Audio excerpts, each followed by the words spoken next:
Le juge a dit, je ne vois aucune preuve que l'enfant est plus en sécurité avec elle. Mon ex a souri. Sa nouvelle femme a chuchoté, elle a perdu. Puis mon enfant de 7 ans s'est levé et a dit, maman, je peux lui montrer la vidéo que tu ne savais pas que j'avais sauvegardée? Le huissier a pris la tablette et la salle est devenue silencieuse. Avant de commencer l'histoire, n'oubliez pas d'aimer et de vous abonner à la chaîne pour voir plus d'histoires comme celle-ci. Le juge m'a regardé droit dans les yeux, sa voix calme et glaciale, je ne vois aucune preuve indiquant que l'enfant serait plus en sécurité avec elle. Je ne pouvais plus parler. Mes mains tremblaient. Chaque respiration semblait se bloquer dans ma gorge. J'ai jeté un coup d'œil à travers la salle d'audience et j'ai vu Brandon, mon ex-mari, assis avec ce sourire suffisant qu'il arbore toujours quand il sait qu'il gagne. À côté de lui, Cassidy, sa nouvelle femme, s'est penchée pour lui chuchoter quelque chose à l'oreille. Il a gloussé doucement. Elle s'est tournée légèrement et m'a regardé fixement. J'ai pu lire sur ses lèvres, elle a perdu. C'est à ce moment-là que j'ai réalisé.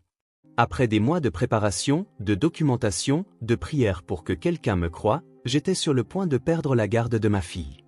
Non pas parce que j'étais une mauvaise mère, ni parce que je ne l'aimais pas plus que tout au monde, mais parce que je n'avais pas le bon type de preuve, celle qui s'intègre parfaitement dans les documents judiciaires, celle qui ne repose pas sur la peur d'un enfant ou l'instinct d'une mère. Brandon m'avait dépeinte comme instable, trop émotive, inapte. Il a dit au tribunal, je travaille de nuit et elle laissait notre fille sans surveillance. Il a évoqué mes luttes passées contre l'anxiété, omettant commodément que c'était durant notre mariage, alors que je subissais ses infidélités, son contrôle et sa manipulation psychologique. Il leur a dit que Cassidy avait été une force stabilisatrice, qu'elle était formidable avec les enfants, que leur foyer était paisible. Pendant ce temps, notre fille, Seran, était assise tranquillement avec l'avocat des enfants, les jambes se balançant, les cheveux attachés en une tresse soignée que j'avais faite ce matin-là, ses petites mains jointes sur ses genoux. Elle était si sage, si immobile. Trop immobile. Le juge a baissé les yeux sur ses papiers. Je voyais qu'il s'apprêtait à parler. Je connaissais ce ton, ce rythme. Il s'apprêtait à rendre son verdict. Mon estomac s'est tordu si violemment que j'en ai eu mal. J'ai cherché quelque chose, n'importe quoi en moi pour arrêter ce qui arrivait. Mais rien n'est sorti, ni mot, ni force. J'avais déjà dit tout ce que je pouvais. Puis, juste au moment où il ouvrait la bouche pour parler, une petite voix a fendu le silence de la salle. « Maman ?»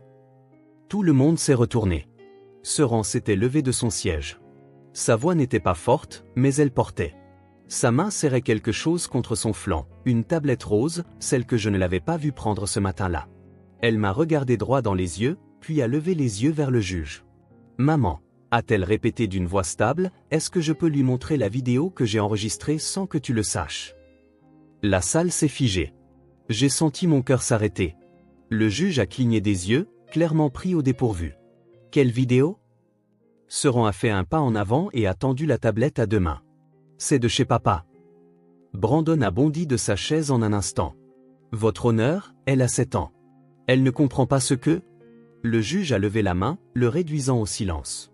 Ses yeux n'ont jamais quitté Seran. « Apportez-la ici. » L'huissier s'est avancé, lui a doucement pris la tablette et l'a apportée au bureau du juge. Brandon fumait de rage, chuchotant furieusement à Cassidy. Elle semblait pâle maintenant, le sang s'était retiré de son visage. Je ne pouvais plus respirer. Je ne savais même pas ce qu'il y avait sur cette tablette. Je ne l'avais pas vu enregistrer quoi que ce soit. Je ne lui avais pas demandé de le faire. Je n'avais jamais voulu mettre ce genre de responsabilité sur ses épaules, mais quelque chose en elle avait décidé d'agir seule, calmement, courageusement. Elle s'est retournée vers moi et a souri juste un peu. Pas un sourire joyeux, un sourire courageux. Le genre qui dit « C'est bon, maman. Je m'occupe de nous. » Et juste comme ça, tout a commencé à basculer. Je m'appelle Naomi Ellery, pendant la majeure partie de ma vie, j'ai cru être douée pour dissimuler ma douleur. Il le fallait bien. Mon enfance m'a appris à sourire quand tout se brisait derrière mes yeux. Mon mariage m'a appris à rester silencieuse quand je voulais hurler. Et la maternité m'a appris à continuer d'avancer même quand chaque partie de moi voulait abandonner.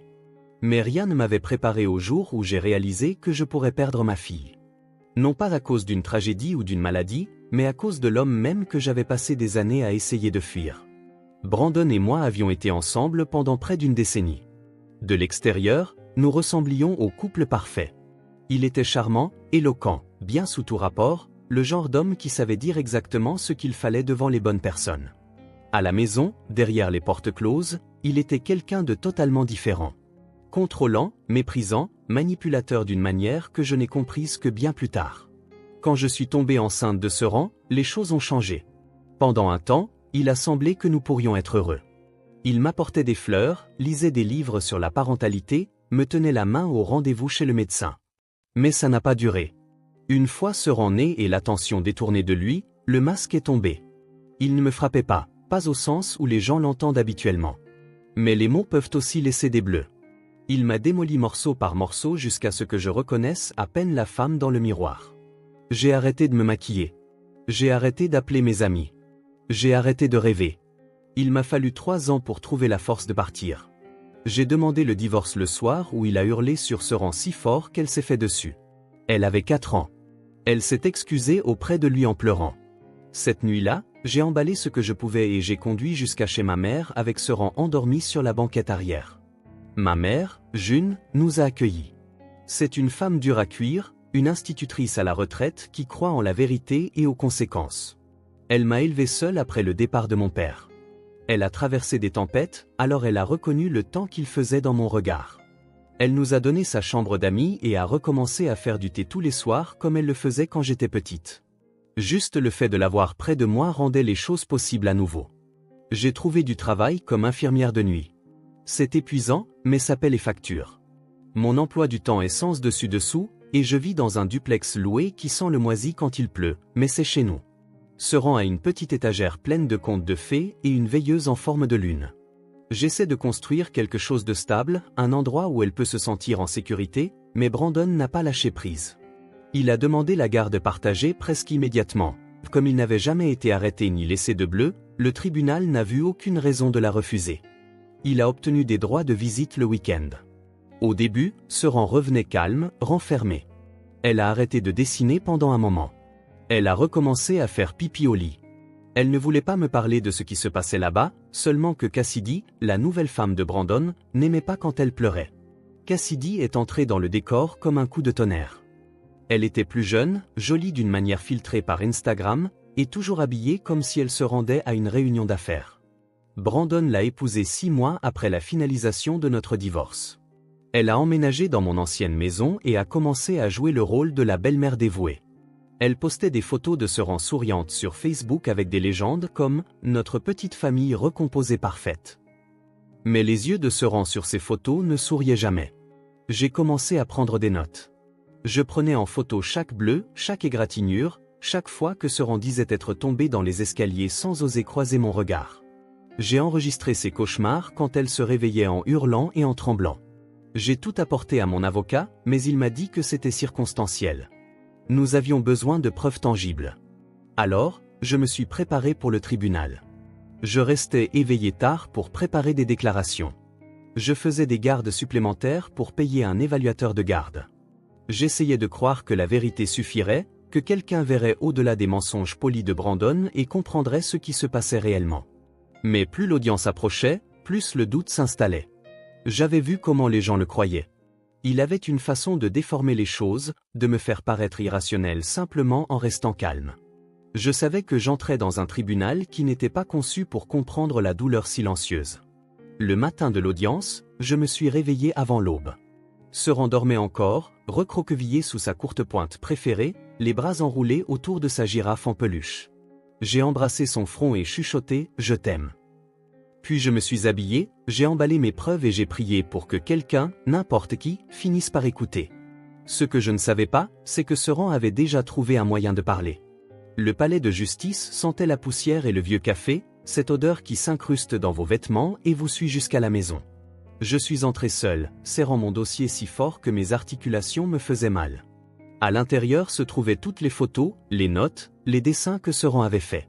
Tout ce que j'avais rassemblé au cours de l'année passée pour montrer au tribunal ce qu'elle ne pouvait pas dire à haute voix. Brandon était déjà assis avec son avocat. Son costume avait l'air coûteux. Son sourire venait facilement. Cassidy était assise à côté de lui dans une robe bleu marine, les bras croisés, les jambes soigneusement repliées sous le banc comme si elle assistait à un brunch, pas à une audience de garde. Ils incarnaient l'image de la stabilité, et je détestais à quel point tout cela était convaincant. La salle d'audience s'est remplie lentement. Ma mère s'est assise au dernier rang, les mains jointes, le visage indéchiffrable. L'avocat de l'enfant a conduit ce rang au banc réservé aux mineurs. Elle s'est assise tranquillement, les pieds touchant à peine le sol. Son sac à dos rose reposait sur ses genoux. Elle n'avait pas l'air effrayée. Elle semblait petite, plus petite que dans mon souvenir de ce matin-là. Lorsque le juge est entré, tout le monde s'est levé. Il était grand, sérieux, et parlait d'une voix qui n'invitait pas aux questions. Il a présenté l'affaire, passé en revue la chronologie et donné la parole à chaque partie. L'avocat de Brandon s'est levé le premier. Il a commencé par faire l'éloge de la moralité de Brandon, de son emploi stable, de son mariage avec Cassidy et de l'environnement positif de leur foyer. Il a mentionné mon anxiété. Il a évoqué mes gardes de nuit, le fait que Seran passait ses soirées avec ma mère, et que j'avais changé d'adresse 2 fois depuis le divorce. Il m'a qualifié d'incohérente.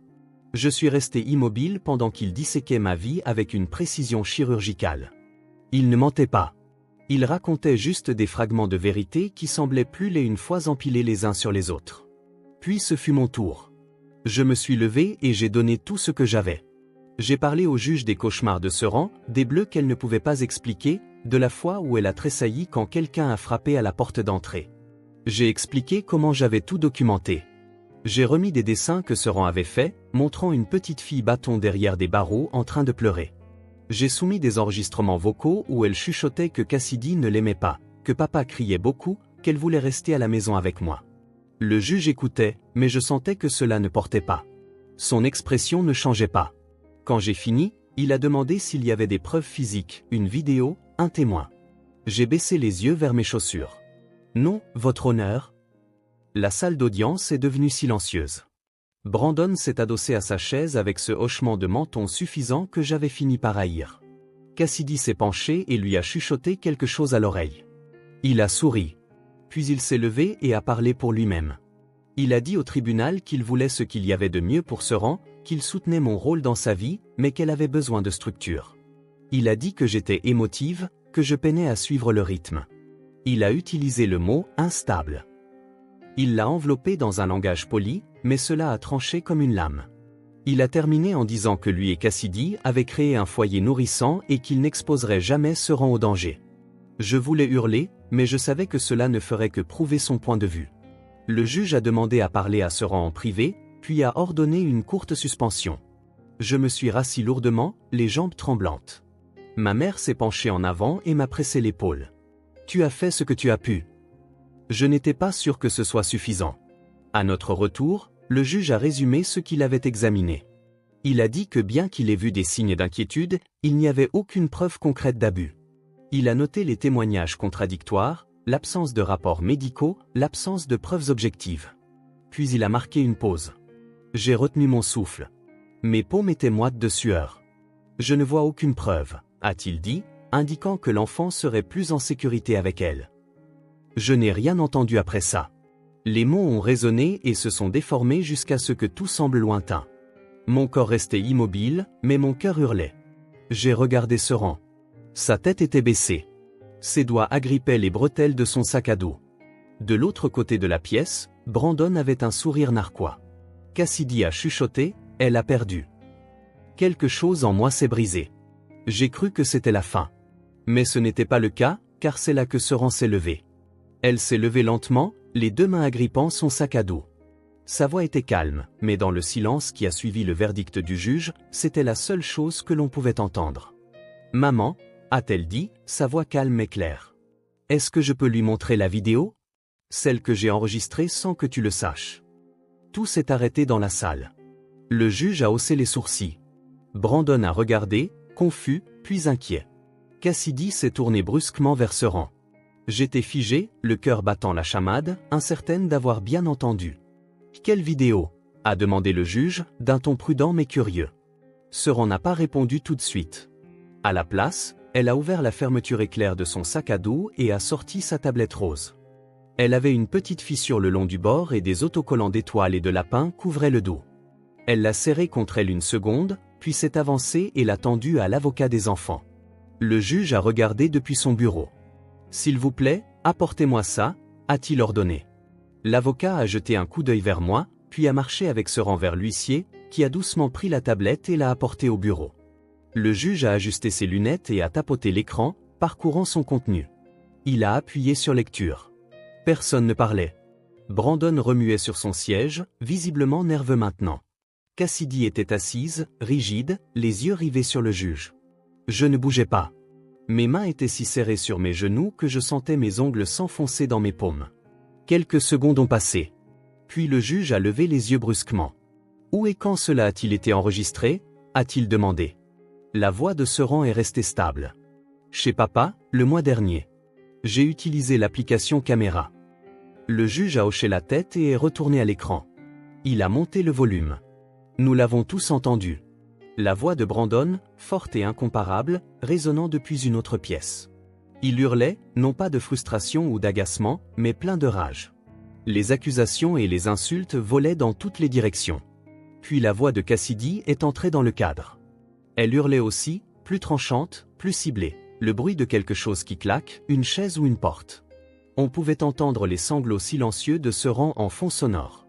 Puis la voix de Cassidy, froide et directe, « Si tu n'arrêtes pas de pleurer, je vais te donner une bonne raison de le faire. » Ensuite, le bruit d'une main frappant quelque chose, un bruit sourd, un gémissement, et la voix étouffée et effrayée de Seran. « Aïe, s'il te plaît, non. » Je ne pouvais plus écouter. Ma gorge était serrée, mon estomac retourné. Je me suis détourné, mais le mal était déjà fait. La salle d'audience, autrefois remplie de murmures et de jugements chuchotés, était silencieuse. Le juge a retiré ses lunettes. Son visage, jusqu'ici composé et détaché, avait changé. Sa mâchoire était serrée. Sa voix, quand il a parlé, était différente. Ceci est extrêmement grave. Brandon s'est levé. Votre honneur, cet enregistrement a été pris sans consentement. C'est manipulé. Elle a probablement ACU, monsieur Ellery. La bouche de Brandon s'est rouverte, mais l'huissier a fait un pas en avant. Il s'est assis. Cassidy semblait livide maintenant. Ses bras étaient croisés si fort qu'ils semblaient verrouillés. Elle s'est penchée vers Brandon, chuchotant furieusement, mais il refusait de la regarder. Le juge a repris la parole. Cette vidéo constitue une preuve crédible de mise en danger potentiel de l'enfant et d'abus émotionnels. Le tribunal va immédiatement référer cette affaire au service de protection de l'enfance et aux forces de l'ordre pour une enquête plus approfondie. Il s'est tourné vers moi. Avec effet immédiat, la garde physique et légale exclusive est accordée à mademoiselle Naomi Ellery. Monsieur Ellery est restreint à des visites supervisées jusqu'à ce qu'une évaluation complète soit menée. Cette décision prend effet aujourd'hui. Je n'ai pas bougé. Je ne pouvais pas. Les mots ont mis un moment à m'atteindre, à s'inscrire dans mes os. Puis Seran s'est tourné et m'a regardé. Ce même sourire courageux d'avant, juste un peu plus large maintenant. Elle n'a pas couru. Elle a marché vers moi lentement et a enroulé ses bras autour de ma taille. Je me suis penché et je l'ai serré, ma joue contre ses cheveux, la tablette toujours dans sa petite main. La salle d'audience a repris vie derrière nous. L'huissier parlait avec le greffier. Les avocats chuchotaient à leurs clients. Brandon était assis la tête dans les mains. Cassidy regardait droit devant elle comme si elle ne voyait plus rien du tout. Je m'en fichais. Je ne les ai plus regardés. Seran s'était sauvée elle-même. Elle nous avait sauvés toutes les deux. Et pour la première fois depuis très longtemps, je me sentais en sécurité. Je suis restée assise là, les bras de Seran enroulés autour de ma taille, alors que la salle d'audience s'agitait autour de nous dans un flou.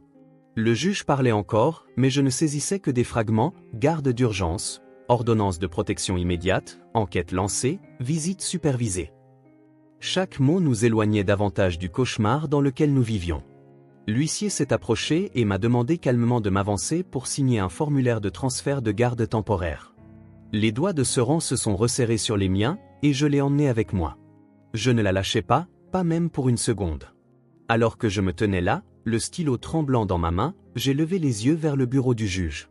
Il a croisé mon regard et a fait un petit signe de tête, le genre qui dit « Maintenant, je comprends ». Il n'a pas souri, mais son expression avait changé. Il y avait quelque chose qui n'était pas là avant. De la reconnaissance, une sorte d'excuse silencieuse. J'ai signé le formulaire. Quand je me suis retourné, j'ai vu Brandon toujours à sa place. Son visage était tendu, rouge sur les bords. Sa mâchoire serrée. Cassidy était assise à côté de lui comme une statue. Ses mains étaient jointes si fort que ses articulations étaient devenues blanches. Aucun d'eux ne m'a regardé. Aucun n'a regardé Seran. Seran les a observés tranquillement alors que nous passions devant eux. Elle n'a pas dit un mot. Elle n'en avait pas besoin. Sa vérité avait déjà parlé plus fort que tout ce qu'ils avaient essayé de dire depuis des mois. À l'extérieur de la salle d'audience, l'air semblait différent, plus lumineux, plus calme, le genre de silence qui suit une tempête.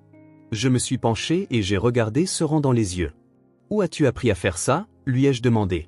Elle a cligné des yeux comme si elle n'était pas sûre d'avoir fait une bêtise. « Je t'ai entendu dire à mamie que tu avais besoin de preuves, que les gens ne croient pas s'il n'y a pas de preuves.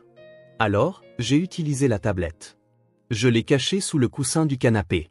Je ne te l'ai pas dit parce que je pensais que si tu le savais, tu aurais peur. » Ma gorge me brûlait. « Tu as eu peur ?» ai-je dit. Elle a hoché la tête. « Mais tu l'as fait quand même. » Elle a hoché la tête à nouveau. Je l'ai tiré dans mes bras et je l'ai serré si fort que je pouvais sentir son cœur battre contre le mien. Pour la première fois depuis longtemps, je ne la tenais pas pour la protéger. Je la tenais parce qu'elle s'était protégée elle-même. Nous sommes montés dans la voiture, alors que j'attachais sa ceinture de sécurité, elle m'a regardé et a demandé « Est-ce que je retourne chez papa ce week-end ?» Non, ai-je dit. Plus maintenant. Elle n'a pas souri. Elle a juste laissé échapper un long soupir et a appuyé sa tête contre le siège. Le genre de soulagement que même un enfant reconnaît quand il a porté un fardeau trop longtemps. Quand nous sommes arrivés à la maison, ma mère nous attendait à la table de la cuisine. Elle s'est levée en nous voyant, les larmes déjà aux yeux. Elle a enveloppé Seran dans une étreinte, puis m'a regardé comme si elle me voyait à nouveau pour la première fois. « Je savais que tu la récupérerais », a-t-elle chuchoté. « Ce n'est pas moi, ai-je dit. Elle nous a récupérés. » Cette nuit-là, Seran s'est glissée dans le lit à côté de moi. Elle s'est endormie la tête sur mon épaule, serrant la même girafe en peluche qu'elle portait depuis ses 3 ans. J'ai regardé sa poitrine se soulever et s'abaisser, paisible, en sécurité. Le lendemain matin, j'ai appelé mon avocat. Nous avons déposé une demande de modification permanente de la garde. J'ai soumis la vidéo comme preuve. La police a ouvert une enquête. Cassidy a été inculpé de mise en danger d'enfant. Brandon a été placé sous examen formel par les services de l'enfance. Ses visites du week-end ont été suspendues et un tuteur ad hoc a été désigné pour surveiller toutes les interactions futures. J'ai commencé à avoir des nouvelles de personnes inattendues. Le thérapeute nommé par le tribunal a offert un soutien supplémentaire. Une femme d'un refuge local nous a contactés et nous a mis en relation avec un conseiller pour les enfants se remettant de traumatismes émotionnels. Mon lieu de travail a ajusté mon emploi du temps pour que je puisse être plus souvent à la maison pendant la journée. Le monde n'a pas changé du jour au lendemain, mais pour la première fois, il semblait que c'était possible. Le week-end suivant, Seran et moi sommes allés au parc. Nous avons marché près du lac, acheté des limonades à un stand près de l'aire de jeu et sommes restés assises sur les balançoires jusqu'au coucher du soleil. À un moment donné, elle a levé les yeux vers moi et a demandé « Est-ce qu'on peut planter quelque chose, comme une fleur ou un arbre ?» Je lui ai demandé pourquoi. Parce que tout semble nouveau maintenant. Et quand les choses semblent nouvelles, on devrait planter quelque chose. Alors c'est ce que nous avons fait. Le lendemain, nous sommes allés à la jardinerie, avons choisi un petit arbre aux fleurs roses et l'avons planté dans le jardin. Elle l'a nommé l'arbre du nouveau départ. Chaque fois que je le regarde, je me souviens de cette salle d'audience. Du silence après sa voix. Du son de la vérité brisant les mensonges. Et du moment où j'ai réalisé que parfois, même à 7 ans, un enfant peut tout changer. Cela fait 5 mois que le silence s'est fait dans la salle d'audience et que Seran s'est tenu debout avec cette tablette dans les mains. 5 mois depuis que le juge a inversé la décision et nous a rendu la vie que j'avais peur d'avoir perdue pour toujours. Beaucoup de choses ont changé depuis. Certaines sont arrivées rapidement, comme l'enquête sur Brandon et Cassidy. D'autres sont arrivées lentement, comme la façon dont Seran a recommencé à faire ses nuits. Plus de cris dus au cauchemar. Plus de réveils pour demander si elle devait y retourner. Le tribunal a rendu le changement de garde permanent après un examen complet. Les droits de visite de Brandon sont maintenant limités, supervisés et uniquement autorisés en présence d'un défenseur des enfants agréé. Cassidy a été inculpée de mise en danger d'enfant et a reçu une amende. Elle a accepté une négociation de peine et une partie de son accord l'empêche d'avoir tout contact non supervisé avec Seran pour les 3 prochaines années. Seran pose encore des questions. Parfois, elle veut parler de ce jour au tribunal. Parfois, elle veut juste savoir pourquoi les adultes mentent. Je ne lui donne jamais de réponse compliquée. Je lui dis la vérité avec des mots qu'elle comprend. Certaines personnes mentent parce qu'elles ne veulent pas que la vérité change les choses. Certaines personnes blessent les autres parce qu'elles souffrent à l'intérieur. Et parfois, les gens restent silencieux alors qu'ils devraient parler parce qu'ils ont peur. Mais la chose la plus importante que je lui rappelle, c'est que ce qu'elle a fait ce jour-là n'était pas seulement courageux. C'était juste. Elle porte une sorte de force tranquille maintenant. Pas bruyante, pas fière, mais stable. Elle commence à rire davantage. Elle peint le week-end. Elle s'est fait une amie à l'école qui s'appelle Mia. Et elles sont devenues inséparables. Elles s'assoient ensemble au déjeuner. Elles dessinent des licornes et des renards et laissent des post-it sur les bureaux de l'une et de l'autre qui disent des choses comme « Tu es magique et on est meilleurs amis pour toujours ». Quant à moi, j'ai réappris à respirer. J'avais l'habitude de vivre dans la peur, mesurant chaque instant à l'aune de la façon dont il pourrait être utilisé contre moi. Je ne fais plus ça. J'ai encore des jours difficiles. Je porte encore le poids de tout ce que nous avons traversé. Mais ce n'est plus la même lourdeur maintenant. Cela ressemble à quelque chose de mérité, quelque chose que nous avons porté et auquel nous avons survécu. Ma relation avec ma mère s'est renforcée aussi. Elle n'a jamais dit « je te l'avais bien dit ». Elle a juste continué d'être là. Elle m'aide avec les devoirs de ce rang quand je suis fatigué. Elle cuisine le dîner 2 fois par semaine. Parfois, nous nous asseyons dans le jardin et regardons simplement ce rang courir dans l'herbe, les bras tendus comme si elle volait. L'arbre que nous avons planté grandit vite. Ce rang l'arrose tous les soirs. Elle l'a nommé l'arbre du nouveau départ. Et le nom est resté. Il se dresse au coin de notre jardin, près de la clôture. Les fleurs roses s'épanouissent plus fort chaque semaine. C'est devenu un symbole pour nous, un rappel que même après les hivers les plus laids, quelque chose de bon peut prendre racine. J'ai recommencé à tenir un journal. J'écris les choses que je veux que ce rang sache quand elle sera plus grande. Pas seulement sur ce qui s'est passé au tribunal, mais sur le genre de femme que j'espère qu'elle deviendra. Courageuse, oui, mais aussi gentille. Forte, mais pas endurcie. Assez intelligente pour parler, mais assez sage pour écouter. Je lui dis par écrit ce que je lui dis chaque soir avant de dormir. Tu es en sécurité. Tu es aimé. Tu n'es jamais seul. Il y a des gens qui m'ont dit d'arrêter de me battre. Que les tribunaux se rangent rarement du côté des mères sans preuve tangible. Que parfois, même quand vous savez que quelque chose ne va pas, le système ne le verra pas avant qu'il ne soit trop tard. J'ai cru cela pendant un moment. J'ai laissé cette peur me ronger. Mais pas ce rang. D'une manière ou d'une autre, elle a trouvé un moyen de dire la vérité quand je ne le pouvais plus. Elle m'a rappelé que parfois, ce qui nous sauve n'est pas le système ou la loi. Parfois, c'est un moment de courage venant de quelqu'un que nous aimons. Nous ne sommes pas brisés. Nous nous reconstruisons. Et les fondations cette fois sont réelles. Cette histoire ne s'est pas terminée comme je le pensais. Elle s'est mieux terminée. Non pas parce que c'était facile ou juste, mais parce qu'une petite fille a décidé de parler quand personne d'autre ne le voulait. C'est ce qui a tout changé. Si cette histoire vous a ému, si elle vous a fait ressentir quelque chose ou vous a rappelé votre propre force ou celle de quelqu'un d'autre, s'il vous plaît, prenez une seconde pour liker cette vidéo. Partagez-la avec quelqu'un qui pourrait avoir besoin de l'entendre aujourd'hui. On ne sait jamais qui attend une histoire comme celle-ci pour se rappeler qu'il n'est pas seul. J'aimerais beaucoup lire vos pensées ou expériences dans les commentaires. Que vous soyez une maman, un survivant, un enfant du divorce ou quelqu'un qui a trouvé le courage de parler, votre voix compte ici. Et si vous voulez entendre plus d'histoires vraies qui dévoilent la force tranquille que les gens portent en eux, abonnez-vous à la chaîne et activez les notifications pour ne pas manquer la suite. Merci d'avoir regardé et merci d'avoir écouté, non seulement avec vos oreilles, mais avec votre cœur.